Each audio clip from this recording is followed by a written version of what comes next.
It's Thursday, and today we're thinking like entrepreneurs, where we're going to talk specifically about hiring.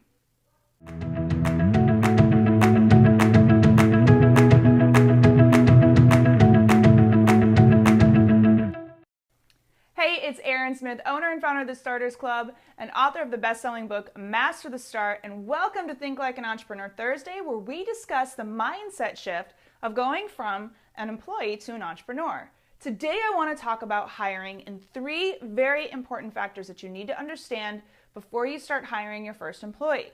Now, maybe you have, as an employee, hired people for your company, which is fantastic. You already have some experience.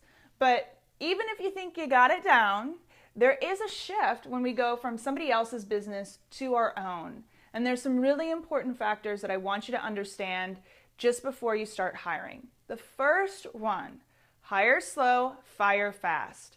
So many times we're overwhelmed. We need a lot of help, and that's why we start hiring people. And we tend to maybe look past some, I don't want to call them red flags, maybe orange, pink flags. They're not quite red yet, but we see some stuff and we're like, listen, I just need help. And hopefully this is a concept you've understood as an employee, but it costs a lot of money to train and a lot of money to rehire. So to take those steps back and hire slow, have them do a couple of projects, like very small projects, if you can get a better idea of who they are before you hire them, versus hiring, training, and discovering they're not that great. I would also encourage you to interview in a couple different places. Have a couple different people talk to them if you can. Take them to a coffee shop. See how they interact with other people. There's so much that can be told of people, of how they treat others. And I will never hire anybody who treats other people horribly. So take them out to other places and see how they are outside of an office setting. And you can see some more true colors. The second one is, remember, they are interviewing for a job at your company. I see new entrepreneurs do this all the time. They're excited and they're selling their business to somebody who's trying to work for them when it should be 100% the opposite way. They are working for you. So as much as you want to tell them about your company and how excited you are and all the great things you're doing and all the great things that you need them to do, and they're just simply nodding and yeah, that's great, I can do that. That is not the right place you want to go.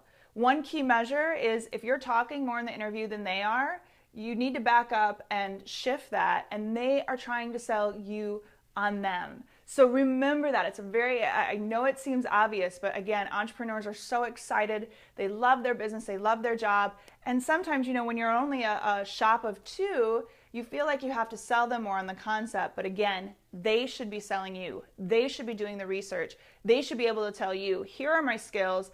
I know what your business is all about. I think I do based on what I've read. And here's where I think I can add value. Much different concept. And if they haven't looked anything up in your company, they don't care, move on.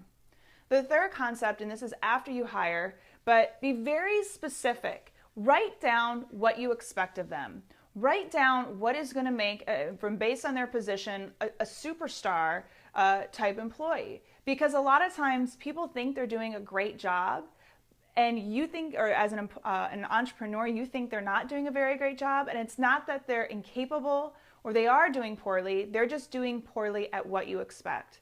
With entrepreneurs, we wear a lot of hats, and so a lot of times, I hear this all the time from entrepreneurs, we just want another one of us.